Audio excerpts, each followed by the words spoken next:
The calls to reject Tinubu's state of emergency and the suspension of Fubara is increasing. Mr. Dixon has come out to say that he has been doing his best to douse tension, that would have risen between the Ikweres and the Ijaws. That these two people, these two groups are ready to, engage in a very strong battle. But he has been trying his best to douse the tension. He has come out to condemn Tinubu's state of emergency on Rivers State and the suspension, which many people call removal, of Governor Fubara from office, which Tinubu himself has gone ahead to replace him using a very close ally of Wike. This has been raising so much dust. Nigerians are wondering, is this a democratic country or what? We all know that recently, countries like Niger and other African countries that experience coup, people like Tinubu condemned that coup. But now look at what is happening in Rivers State. Some people even said on the social media that these countries will now be laughing at Nigeria because that same coup that they said was wrong in other African countries is what Tinubu himself is imposing on a state in Nigeria. And like we all know, they said he has no constitutional power to have done that. Anyway, guys, let me allow you to take a look at what Senator Dixon has come out to say. Honestly, these people are not happy with the way Tinubu is managing the crisis in Rivers. Take a look for yourself. I've been busy calling and receiving calls, making calls and calling for calm, for people to reduce the temper.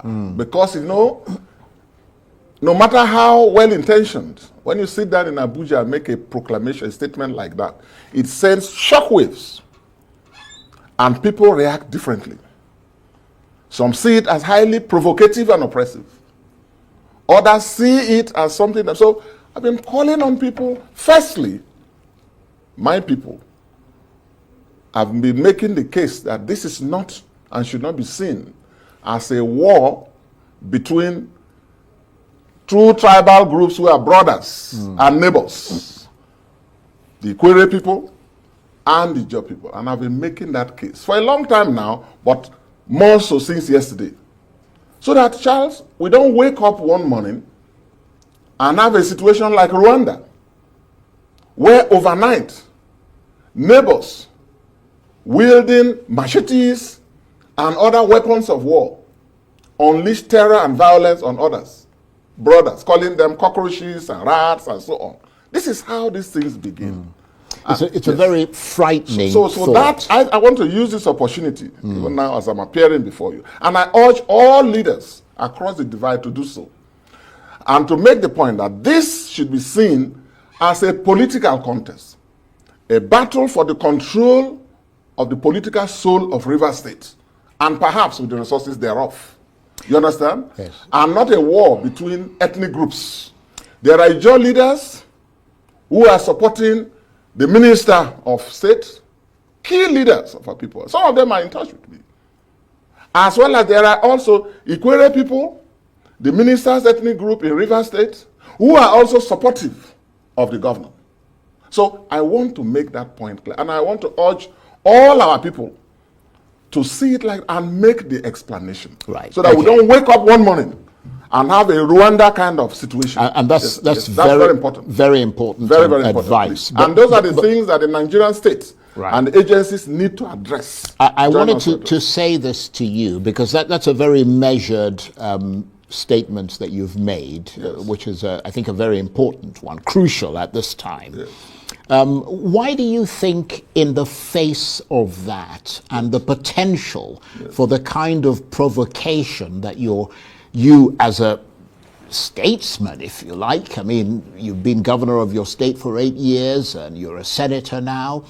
I mean, why do you think, in the face of such potentially sort of provocative situations, the president went ahead and took the action that he did? Well, first of all, I'm of the view that the president was ill-advised, with all due respect to the president. And the president is has been a Democrat all his life. I mean, it's actually in this game I used to refer to him as one of the field marshals, and I'm surprised, I'm shocked that the president came to the conclusion that he did. And I'm also not too sure of the depth of consultation that went in. Okay? Are we all concerned? Has the president shown concern about the crisis? Yes. He had intervened. And I'm sure he knows the principal actors. And whatever step that he took appears insufficient now. But we should not give up. He should be supporting the peace process to bring people together, to get the principal actors to the same room, and give a martial order. And it has been done before. It has been done before. When President Jonathan was president, not only was there a declaration of emergency in 3 states, Borno, Yobe, and Adamawa, all related to the insurgency at the time. And when there was need for more federal muscle, because that's what a state of emergency does, it gives federal muscle and a slight adjustment in terms of the fundamental liberties guaranteed by the Constitution. That's why it is called an extraordinary measure. You understand? The steps were taken without, the declaration was made without removing the elected officials of government. And even then, Democrats across this country raised an alarm, including the president. And rightly so too. Because no politician, committed politician, no Democrat, will sit by and watch someone proclaim an emergency rule. An emergency rule is an anathema. We are operating a constitutional democracy, which means periodic elections, which means guaranteed liberties of our people, freedom of association, freedom of expression, and the like, and the holding of regular elections, and crucially, the subordination of political authority by the civilian leadership, elected leadership, over the people. All these elements are components of democratic rule. It's not just you are holding elections 4 years and therefore it's democracy. No. Well, so when you suspend the elected officials of state, that is like igniting a nuclear bomb in a constitutional democracy. And you are a former Attorney General in your state, so you've got a very good grasp of the law and the Constitution. Is there any legal justification for that action? Well, first of all, theoretically, by Section 305 of the Nigerian Constitution, there is provision authorizing the president in given cases and instances to declare emergency rule. If the nation is at war, if there is an overwhelming natural disaster, if there is a likelihood of a major breach of peace or disruption of the public order, such that you think that there is no other way you can preserve public order and peace than by imposing emergency rule. All those criteria are there. Section 305 is there. You can read it all. So theoretically, every president has the powers under the Constitution to declare emergency rule. But the issue is the suspension of the elected two issues, Charles. Leaders. It's even debatable, in my view, whether those conditions stipulated by the Constitution are met. Yes. Yes. Because the Constitution didn't just impose, powers, didn't just grant powers to a president to just declare if it appears to the president to be the right solution. No, the Constitution has prescribed conditions that must be met. And no self-respecting Democrat or politician who subscribes to supporting the will of the people, the sovereignty of the people, will accept unless those conditions are met. So they've got to be strictly scrutinized. Strictly scrutinized. And even when you have come to the conclusion that in the instant case, emergency rule is justifiable, clearly it does not impose, it doesn't require the removal of the elected officials. Because Sim Fubara, the governor and the deputy, and the Martins Amehule, and the assembly members, all of them, they collectively constitute the sovereignty. They are custodians of the sovereignty of the peoples of Rivers State. And that has to be respected. Well, listening to you right now, yes. You are a member of the Senate. Yes. I expect that there will be robust discussion on the floor of the Senate about this. And we're a little bit surprised that this issue, I mean, we would have thought that it would be of the gravest emergency, yes, and that it would be discussed very urgently today, and a decision, the process, a decision reached. But it appears as though there was very little discussion, and the whole process has bin adjourned. No. It's not so. Charles, yes, Nigerians have a right to expect. After all, we are their representatives. We're elected by them to represent them. And I know that expectation is high, and we could have done it today.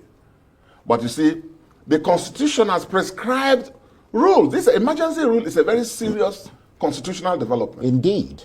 It's one of the most serious constitutional developments. And the framers of the Nigerian Constitution took their time, not only in regulating strictly the conditions under which it can be imposed. And let me be clear, none of this talks about removal of elected officials. None of it. In other words, the expectation is that the president, even when he declares a state of emergency, can do so to strengthen and aid the elected officials, not to replace them. So if it's that important, why didn't you guys discuss it today? By the Constitution, after the declaration, which the president has done, what he has done has not actually completed the declaration. The president has only started the process. Yeah, but he's sworn in the administration. Yes, whatever he has done is inchoate. It has not crystallized. The powers of emergency under Section 305 have not crystallized. In other words, legally speaking, constitutionally speaking, there's no effective emergency rule now. Until the Senate and the House, the National Assembly, collectively speaking, by 2/3 majority. You see how the Constitution recognizes that it's an extraordinary situation. Right.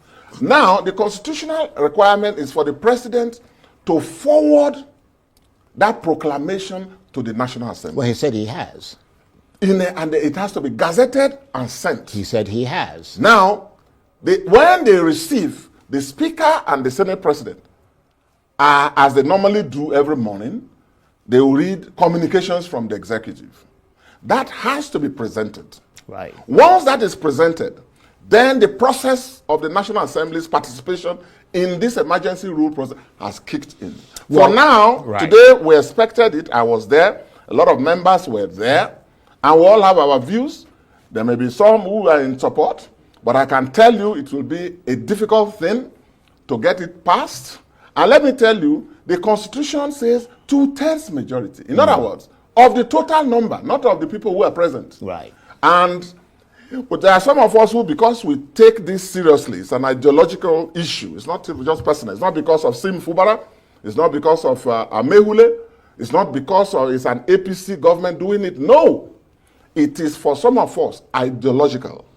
It has to be a matter of protecting the sovereignty of the peoples of Rivers State and then the democratic rights within our constitution. Would you be surprised if the Senate passes that?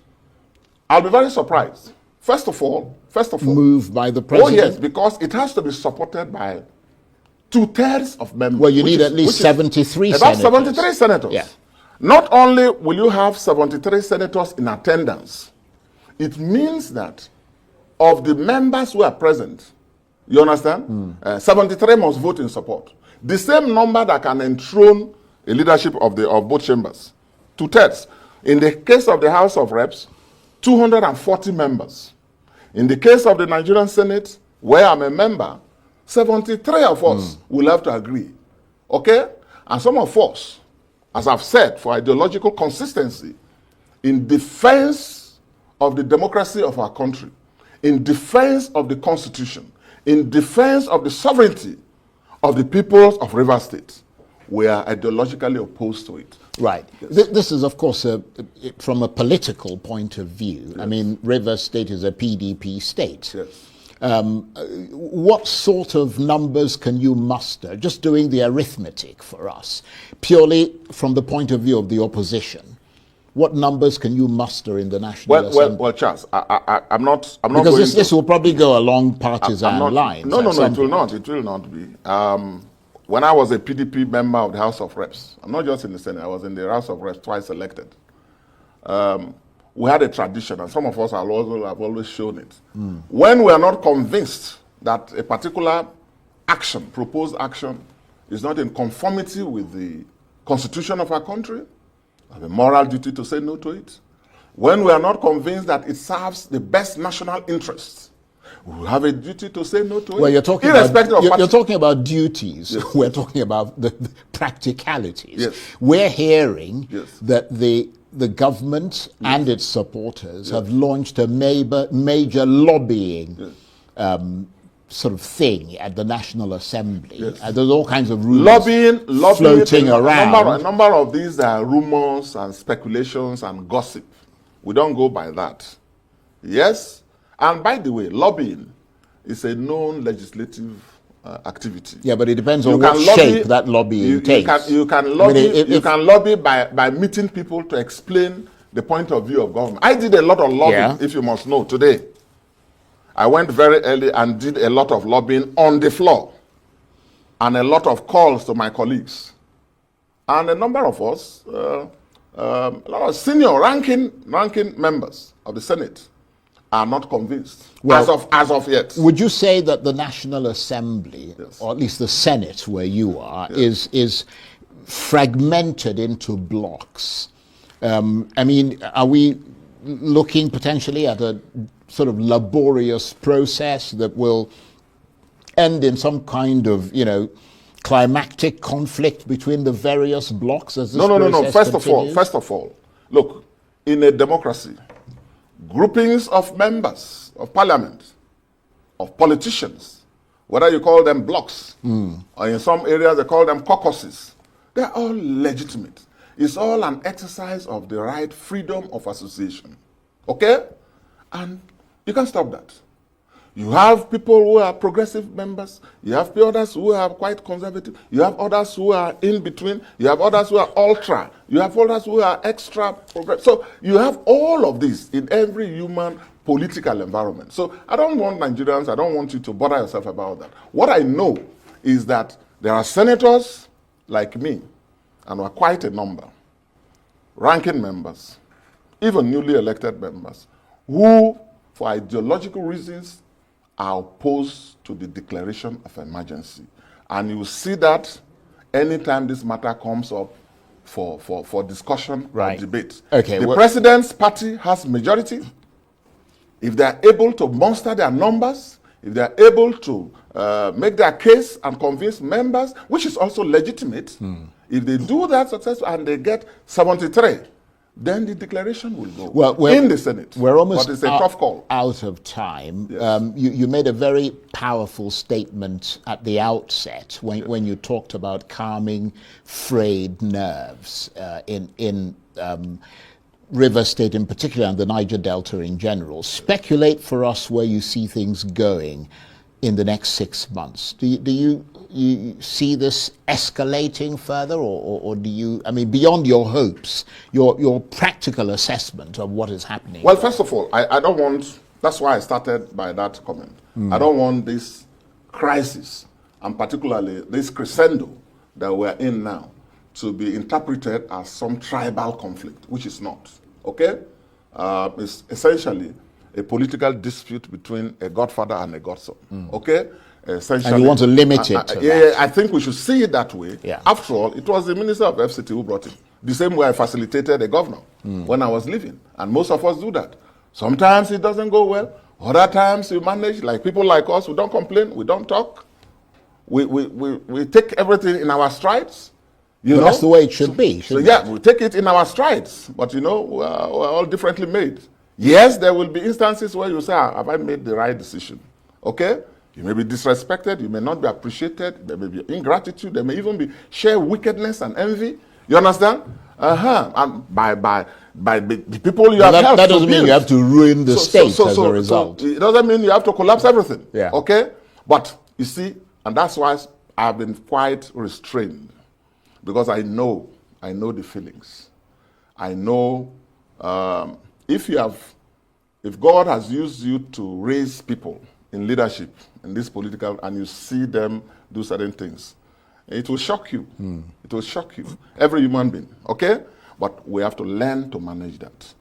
And I feel that we should look at it that way, and the minister should be prevailed upon to still see the governor as his son, someone God used him to bring up. You know, Okay. There are good sons, there are others who are not quite good, but a father has to remain a father. Indeed. And manage.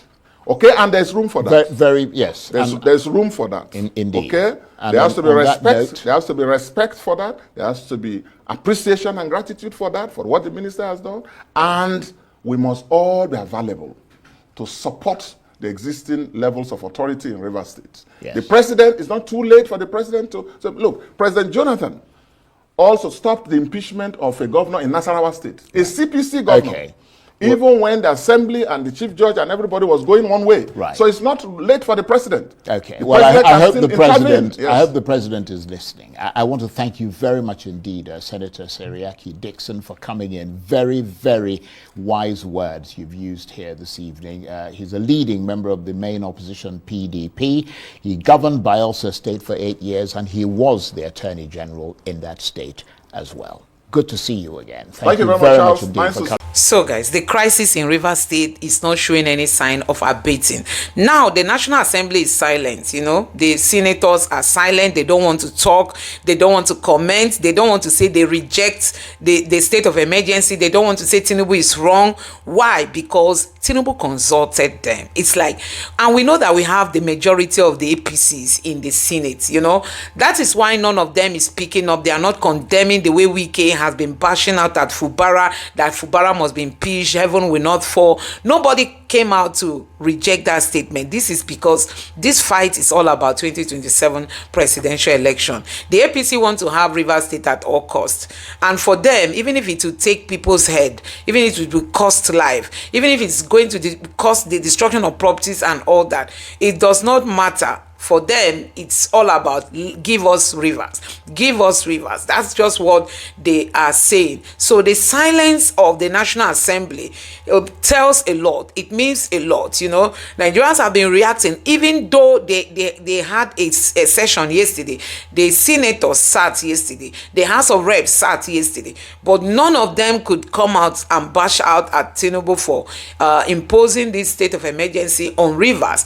They couldn't condemn it. They couldn't say it's wrong. They could not say he does not have that constitutional power. It's only Fagbemi, the Attorney General, who has come out to say that Tinubu has the right to fire anybody.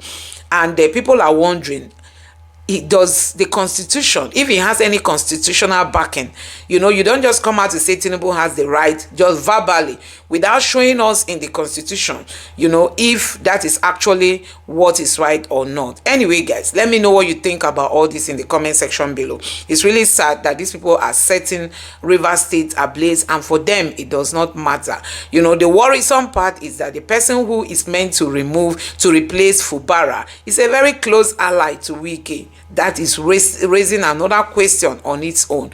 So Tinubu must learn to be a father.